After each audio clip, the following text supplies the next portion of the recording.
Mesdames et messieurs, bonsoir. Voici les titres du journal. Le président de la République poursuit son périple à travers les différentes localités du Bénin. Patrice Talon était à Porto Novo, la capitale, au menu des échanges avec le conseil municipal et les populations, les différentes réalisations faites depuis 2016.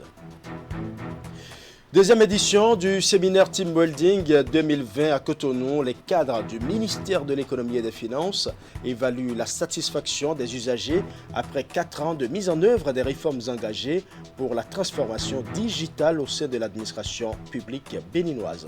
Les détails dans un instant. Toujours dans ce journal, nous parlerons également de la tournée de sensibilisation des acteurs agricoles sur les nouvelles opportunités de financement offertes par le gouvernement. La délégation du ministre Gaston Dossoui était à Aplapé pour expliquer aux acteurs du monde agricole les avantages et la portée des 100 milliards de francs CFA mis à la disposition du monde agricole par l'exécutif à travers le Fonds national de développement agricole FNDA. Voilà pour les titres. Mesdames et messieurs, à nouveau, bonsoir. Le chef de l'État était à Porto Novo dans le cadre de sa tournée de reddition de comptes aux populations. Patrice Talon est accueilli dans une ambiance chaleureuse. À ce stade, les échanges ont notamment porté sur les différentes réalisations dont a bénéficié la capitale du Bénin depuis 2016. Suivons.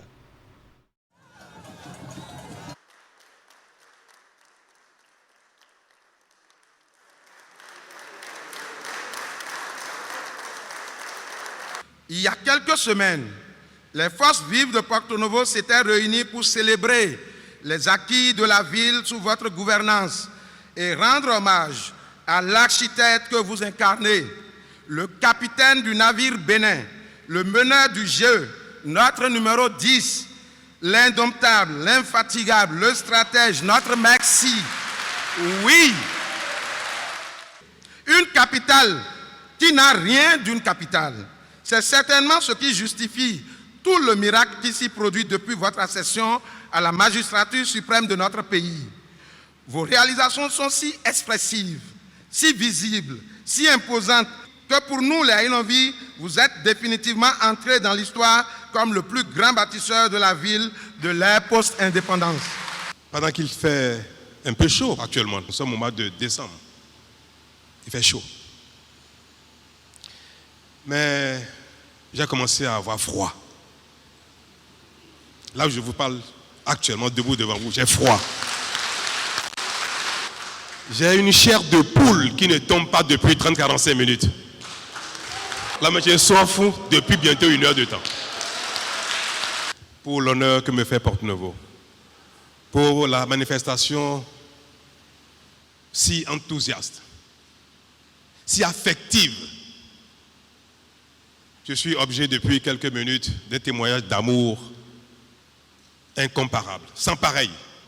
Il y a beaucoup de choses qui ont été citées et qui sont déjà acquis pour Porto Novo. Il y a quelque chose dont je brûle l'envie d'être témoin. Quand nous allons, monsieur le Président de l'Assemblée nationale, puisque avant la fin de la mandature actuelle, le nouveau siège de l'Assemblée nationale sera construit.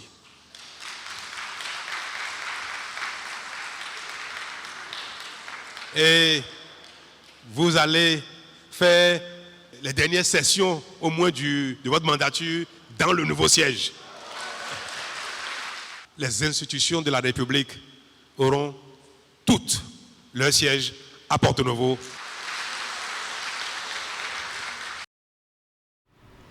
Nous allons à présent nous rendre à Dangbo, toujours dans le cadre de la tournée de reddition des comptes du chef de l'État.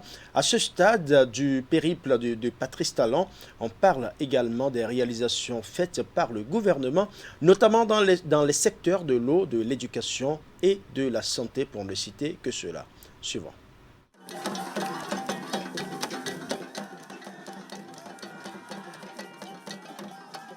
Excellence, Monsieur le Président de la République.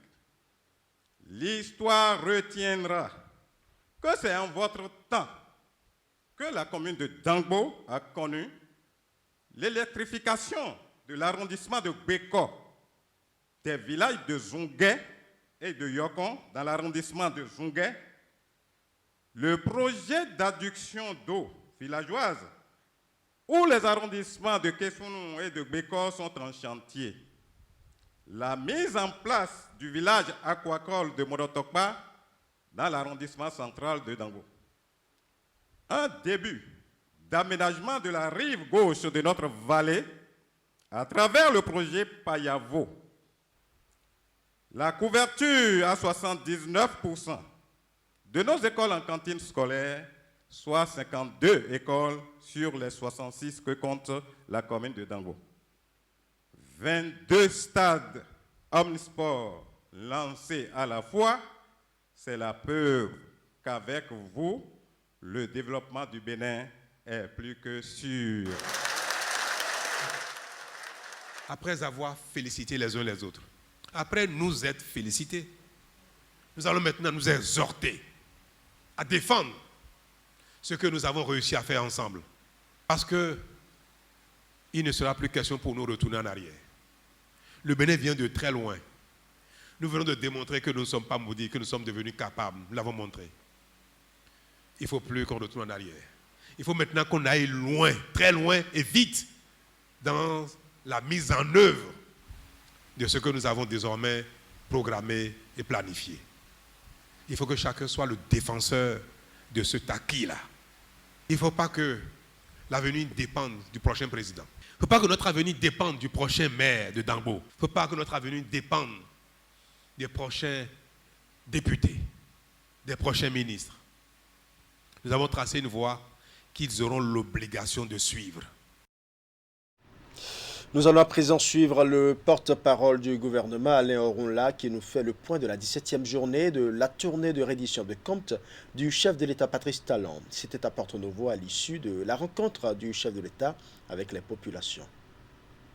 Les recettes que nous devons retenir dans l'étape qui s'est achevée à Porto Novo, c'est d'abord la synergie dans l'action. Nous sortons de l'improvisation, de la navigation à vue, et même d'une organisation embryonnaire pour rentrer dans une prospective lointaine.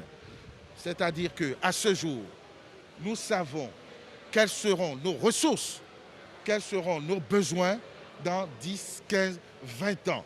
Le président de la République a réaffirmé ce qui était déjà en préambule au programme d'action du gouvernement où il a été mis en exergue cette phrase « Pris individuellement, les Béninois sont capables de grandes prouesses ». C'est le collectif qui a manqué jusqu'à présent. Et aujourd'hui, le président réaffirme qu'il est fier d'être béninois et il dit que les Béninois sont les meilleurs. Cela veut dire que lorsque le président de la République dénonce nos travers, ce n'est pas qu'il soit contre les Béninois, ce n'est pas qu'il soit honteux de notre pays, mais c'est bien parce qu'il aime ce pays et il aime davantage ce que ce pays devient. Ce pays redevient, ce que les Béninois redeviennent, qu'il se permet, en bon père de famille, en bon Béninois, de dénoncer nos travers afin que nous retrouvions nos attributs les meilleurs. Dans la reddition des comptes, il y a d'abord l'état des lieux.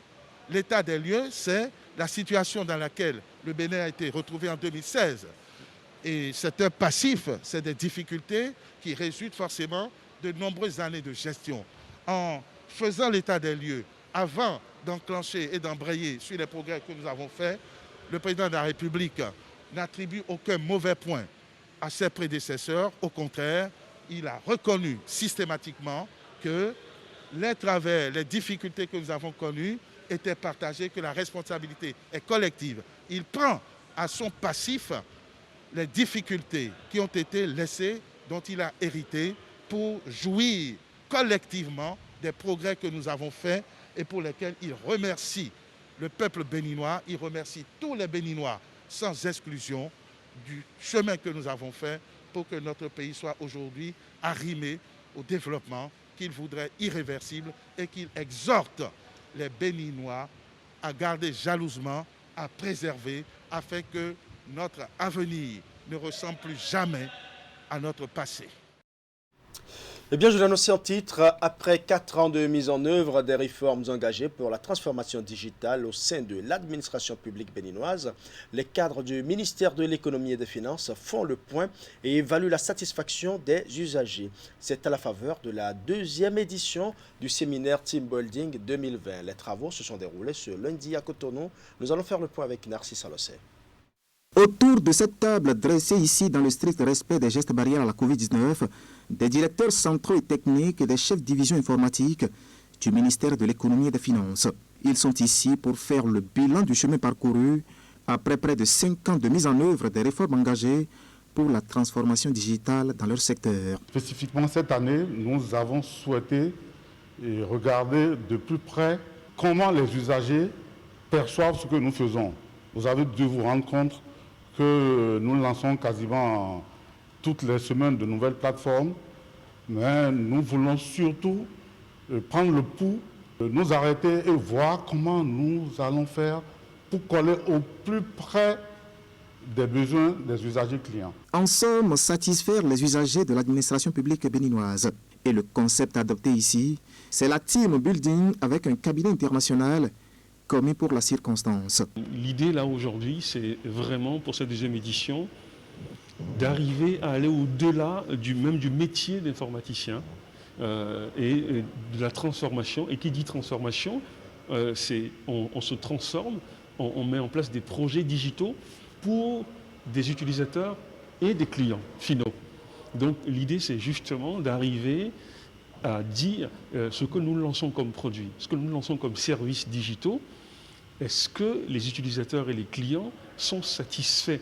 Et comment est-ce qu'on aimerait bien qu'ils reçoivent effectivement un peu, je dirais, un peu le bébé, nos créations? C'est vraiment ça. Les participants à ces assises réfléchiront aussi à des perspectives d'une révolution numérique engagée depuis 2016 avec beaucoup de challenges. En termes de challenge, c'est l'expérience client. Les clients sont multiformes, ils sont nombreux, il faut arriver à simplifier les choses. Vous savez que nous sommes dans un contexte où nous parlons de digitalisation. Les usagers n'ont pas souvent le même niveau de connaissance en matière de technologie. Nous avons même des analphabètes technologiques.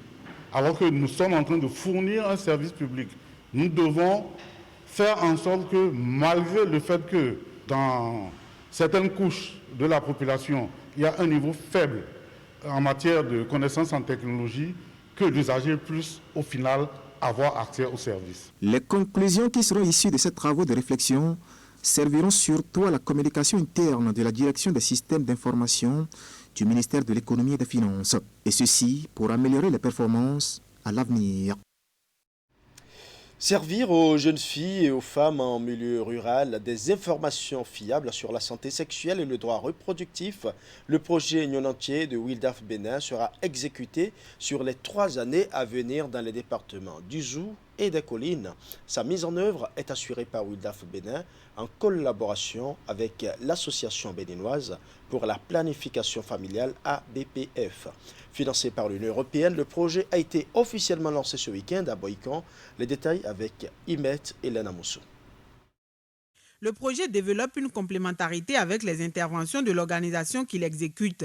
Il est consacré à la promotion des droits sexuels et reproductifs des femmes et jeunes filles pour une parenté responsable en milieu rural, dénommé Nyonantier. Il sera exécuté dans les départements du Zou et des Collines. Sa mise en œuvre découle des résultats de plusieurs enquêtes et constats. Sur les 2763 cas de grossesse enregistrés dans les collèges au cours de l'année scolaire 2016-2017 par le ministère des Enseignements secondaires, les départements du Zou et des Collines, ciblés par le présent projet, viennent en tête avec respectivement 472 et 427 cas de grossesse.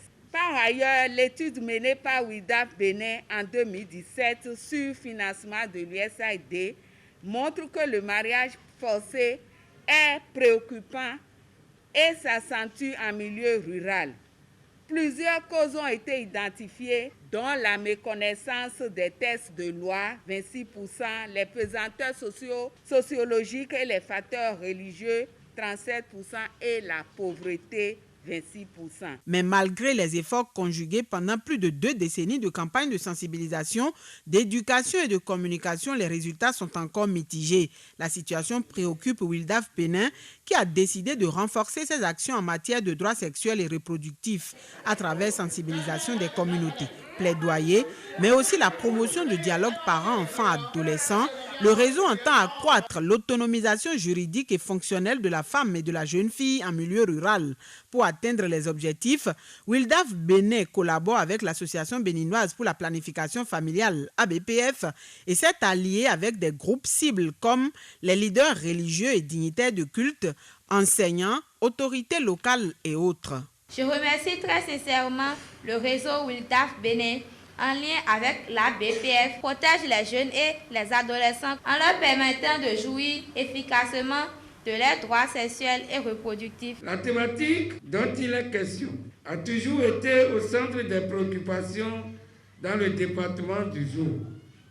Mesdames et messieurs, les communautés du jour qui jadis s'opposaient à la planification familiale l'accueil aujourd'hui à cœur joie et travaille ardemment à améliorer l'environnement d'acceptation de la planification familiale et à faire comprendre son importance à nos concitoyens. Les différentes actions à mener par Wildaf Benin dans le cadre du projet Nyonanche sont financées par l'Union européenne. Elles seront exécutées sur la période 2020-2022, soit 3 ans, et s'étendent à la mise en place et l'opérationnalisation de dispositifs de services de santé sexuelle reproductive intégrés dans les 15 communes de la zone d'intervention. La phase pilote du volet formation du projet Assurance pour le renforcement du capital humain Arche a été lancée ce vendredi à Lokossa dans le département du Mono. Placé sous la coupole du ministre des Affaires sociales et de la microfinance, lead du comité national de suivi du projet Arche, cette cérémonie a été couplée avec l'installation des comités locaux formation du dit projet. Le volet formation vise à accroître le niveau de qualification et d'accès aux opportunités économiques des acteurs du secteur informel, notamment les artisans. Geoffroy Messin pour les détails. Ce parterre d'autorités politico-administratives et de personnalités assiste ici dans la grande cour du centre Henri Vignondé de Lokossa, dans le département du Mono, à un lancement. Il s'agit du lancement officiel de la phase pilote du volet formation du projet Assurance pour le renforcement du capital humain, Arche. À l'instar des autres communes pilotes, Abomey-Calavi, Abomey, Cotonou, Diakotomey, Djougou, Parakou et Porto Nouveau, le déficit de compétences techniques des artisans, dont la majorité travaille dans le secteur informel, est l'un des problèmes auxquels la commune de Lokossa fait actuellement face dans l'exécution des grands travaux du PAG. C'est pourquoi je salue encore le choix de la ville de Lokossa pour abriter la cérémonie de cet après-midi. Ce lancement est couplé avec l'installation dans leurs fonctions des membres des comités locaux Arche Formation. La phase pilote de la formation cible prioritairement le public des artisans et consiste à leur fournir des formations opérationnelles de courte durée, renforçant ainsi leurs compétences pratiques et techniques. Pour la phase pilote, nous allons impacter environ 4500 artisans. Nous allons installer dans chaque commune un conseiller Arche Formation auprès de qui les artisans pourront exprimer leurs besoins de formation. Ce dernier va s'en référer, après avoir travaillé le dossier de demande de formation, va s'en référer au comité local Arche Formation. Pour cette phase pilote, le gouvernement a accepté décaisser une somme de plus d'un demi-milliard de francs CFA sur 12 mois pour accompagner cette action de formation au profit des artisans. Les spécialités de formation concernées sont dans les 15 corps de métiers que sont entre autres la boulangerie-pâtisserie et pâtes alimentaires, la réparation et la mécanique, l'électricité froid, le travail du bois, la décoration, l'hôtellerie-restauration et le tourisme. Pour la conduite des activités de formation de la phase pilote, un dispositif a été mis en place. Le pilotage de ce dispositif est assuré donc par l'Agence nationale de protection sociale au niveau national. Au niveau local, il est animé par des conseillers H-Formation, les CAF, et le conseiller H-Formation est affecté auprès du comité local H-Formation, qui est l'animateur territorial et pédagogique du dispositif au niveau communal et constitue la force de proposition permanente. Les comités locaux H-Formation, donc les CLAF, que nous installons aujourd'hui, sont présidés par les maires des communes et représentent des instances de promotion et de validation des besoins en formation des artisans de chaque localité. Pour rappel, le projet ARCHE vise à fournir un paquet de 4 services de protection sociale que sont l'assurance maladie, la formation, le crédit et l'assurance retraite. La phase pilote du volet assurance maladie s'est déroulée dans 3 zones sanitaires depuis juillet 2019 et sera généralisée dans 14 communes, dont l'Okossa. Tournée de sensibilisation des acteurs agricoles sur les nouvelles opportunités de financement offertes par le gouvernement. La délégation du ministre Gaston Dossoui est appelée à sillonner plusieurs localités afin d'expliquer les tenants et les aboutissants des 100 milliards mis à la disposition du monde agricole par l'exécutif à travers le Fonds national de développement agricole FNDA. À Aplaroué, le ministre s'est entretenu avec les promoteurs agricoles, les entrepreneurs, les transformateurs et autres acteurs du secteur. Les échanges ont permis d'éclairer davantage l'assistance sur le sujet en vue de susciter leur adhésion au projet. Imet Elena Mosso pour les détails. Nous voulons qu'il y ait beaucoup plus de gens comme eux pour aller vers un niveau de production qui dégage des surplus substantiels qui vont nous préserver contre la faim et la pauvreté demain. Gaston Dossoui, aux côtés des promoteurs et exploitants agricoles du département du Koufo. La rencontre d'Aplaroué s'inscrit dans le cadre de la tournée de sensibilisation et de communication entamée par l'autorité ministérielle. Les nombreuses escales prévues vont permettre d'informer les promoteurs et entrepreneurs agricoles des nouvelles mesures spécifiques de soutien au secteur de l'agriculture, lesquelles sont relatives notamment à la mise en place de garanties et de financement des activités agricoles grâce au FNDA, le Fonds national de développement agricole. Le gouvernement du président Patrice Talon a apporté une solution adéquate et durable au problème de financement du secteur agricole à travers le guichet 3 du Fonds national du développement agricole FNDA. L'État dit, moi, je porte une garantie de 50%. Donc, n'ayez pas peur, passez l'argent. Je mets 50 milliards là. Si vous manquez d'argent, venez chercher au niveau des services financiers décentralisés à un taux de 2%. Troisième chose essentielle, c'est que les intérêts que nous devons payer là, que ce soit à la banque, que ce soit au niveau des SFD, l'État a pris une partie en charge. Depuis des décennies, des efforts ont été consentis pour nourrir la population béninoise et effectuer des exportations grâce à certaines cultures. Mais dorénavant, affirme le ministre de l'Agriculture, le Bénin veut produire, transformer et commercialiser à grande échelle. En témoignent les changements de techniques, d'approche et la mise en place de mécanismes innovants. La question de l'emprunt pour financer le secteur est désormais réglée. Les meilleurs projets qui présentent un intérêt et qui sont susceptibles de rehausser la production seront appuyés par le FNDA, ceci quel que soit le coût. Nous devons faire de la transformation, nous devons faire de la bonne production. Si nous passons l'argent et que c'est ce soja-là que nous voulons acheter, on peut acheter des tonnes de soja. Mais il faut mettre en place une structure pour transformer le soja, faire le lait, faire le fromage et avoir le résidu pour vendre pour les animaux. Nous pouvons tirer l'huile de soja. Ça va demander de petites machines propres.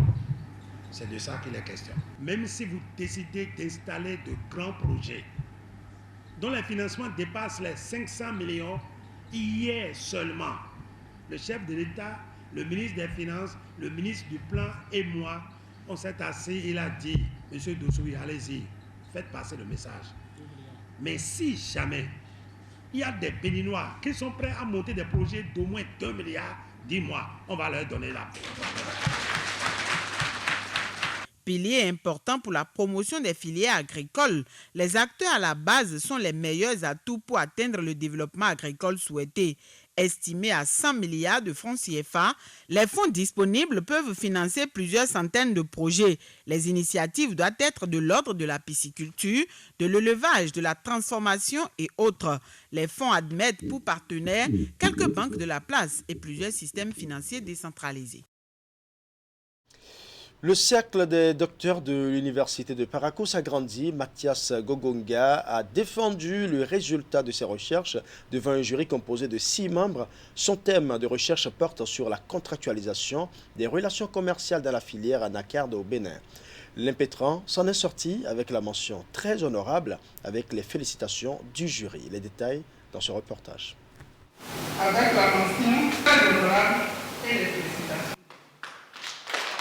Il devient ainsi docteur en agroéconomie avec pour spécialité économie des ressources naturelles. Mais avant cette étape, environ 4 ans de recherche pour Mathias Gogonga. Une étude portée sur la contractualisation des relations commerciales dans la filière anacarde au Bénin. L'ex-candidat devenu ici impétrant a étudié les perceptions des acteurs et l'efficacité des modèles d'affaires dans les départements des collines. Et pour aboutir au résultat, une enquête socio-économique a été réalisée dans les communes de Banté, Glazoué et Ouessé. Et devant ce jury international composé de 6 membres, le spécialiste en passation de marché public de la Banque mondiale dévoile et présente le fruit de son enquête en montrant que les contrats sont en majorité basés sur les modèles informels, intermédiaires et multipartites. Les toutes premières impressions qui m'animent, ce sont les impressions du droit, parce que ça n'a pas été facile, et aussi d'encouragement, parce qu'avec tout ce que nous avons eu à faire, le chemin a été très long.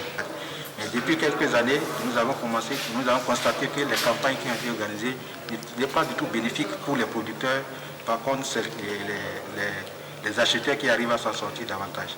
À cet effet, nous avons voulu un peu étudier la chaîne du Valais anacarde pour voir comment se comportent les acteurs sur cette chaîne afin de pouvoir identifier les problèmes qui se posent et d'apporter des corrections par rapport à ça pour permettre aux grandes populations, aux grands producteurs de trouver la satisfaction dans le cadre de cette filière. Ce que nous recommandons surtout au pouvoir public, c'est de pouvoir fixer déjà très tôt le prix d'achat des noix d'anacarde. De campagne, ça permettrait aux acteurs de pouvoir s'aligner sur ce prix et au contraire maintenant de pouvoir trouver des bénéfices. Et pour proposer des solutions durables aux problèmes identifiés, l'ensemble des professeurs membres du jury en présentiel comme par visioconférence ont apporté leur contribution afin d'améliorer la qualité de cette thèse de doctorat. Le jury qui apprécie à sa juste valeur cette étude sur la contractualisation des relations commerciales dans la filière anacarde au Bénin se dit fier des efforts du désormais docteur Mathias Gogonga. À la sortie, tous les membres du jury apprécient la qualité du travail et décerne à ce travail un grand satisfait.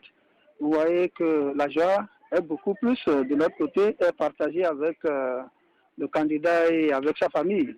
Déjà par rapport au candidat lui-même, il a bien abordé le sujet, il a fait preuve il a donné la preuve de ses capacités scientifiques. Quand il a fait très intéressant, surtout quand on sait que anacarde ou les noix d'anacarde dans leur commercialisation, leur production de commercialisation représente aujourd'hui la deuxième filière porteuse dans notre pays, en dehors du pays. Avec ce travail unanimement accepté par le collège de 16 universitaires de rang magistral, Dr Mathias Gogonga entend jouer sa partition dans le processus de développement de la filière anacarde au Bénin. Ceci en laissant son travail à la portée des décideurs afin de mieux orienter les politiques de commercialisation de noix d'anacarde et surtout permettre à chaque acteur de la chaîne d'en tirer parti de son activité, notamment les producteurs qui subissent une forme d'injustice sociale. La Fédération béninoise du sport pour tous a lancé ce dimanche un retour sport d'entretien avec tous les clubs. C'est à travers une initiative dénommée Fitness pour tous, adieu Covid. L'événement a réuni des centaines de personnes sur l'esplanade du stade de l'Amitié Générale Mathieu Kérékou de Cotonou. Ali Momoni pour plus de précisions. Après 9 mois d'absence, les populations retrouvent le chemin des espaces d'entraînement. Ils sont plus d'une centaine à effectuer ce dimanche 6 décembre le déplacement du stade de l'Amitié Générale Mathieu Kérékou de Cotonou pour leur sport d'entretien. Dénommé Fitness pour tous, adieu Covid, Cette initiative est l'approche trouvée par la Fédération béninoise du sport pour tous pour lutter contre la pandémie. Vaincre la Covid-19 commence déjà par une bonne santé, une immunité très forte. Cette immunité forte ne sera garantie que par une bonne alimentation et des exercices sportifs réguliers tels que la marche, le fitness et autres. La Fédération béninoise de sport pour tous, par ma voix, vous exhorte à continuer les activités sportives dans le respect scrupuleux des gestes barrières. Dans le respect de ce message fort, des dispositifs de lave-mains sont installés à l'entrée du stade. Et tout en suivant la distanciation physique d'1 mètre entre personnes, chaque participant est muni de son masque. Mieux, ils ont suivi sur place des communications sur les comportements et les dispositions à prendre pour le retour à la vie normale. Tu es sorti pour te battre parce que tu es convaincu que le sport peut t'aider à te protéger de l'hypertension, à te protéger des autres maladies cardiovasculaires et des grosses complications que nous connaissons, les problèmes d'AVC et tout ça. Le sport peut t'aider, le sport fait partie de ton traitement. Félicitations, je pense que tu as bien vu. Les clubs de sport d'entretien sont venus de tous les départements du Bénin pour prendre part à ce premier numéro de la reprise. L'initiative Fitness pour tous, adieu Covid de la Fédération béninoise du sport pour tous bénéficie de l'accompagnement du ministère des Sports à travers le Fonds national de développement des activités de jeunesse, sport et loisirs. Si nous voulons que le gouvernement nous accompagne dans la reprise des activités, nous devrons avoir donc des comportements assez responsables parce que les mêmes médecins ont martelé que la maladie est une réalité et continue de sévir. La première journée de la reprise des activités de sport d'entretien s'est axée essentiellement sur des séances de fitness pour permettre aux participants de recouvrir le meilleur niveau de leur forme. Voilà, ce sera tout pour ce journal. Merci pour votre aimable attention. Bonne soirée à chacun et à tous.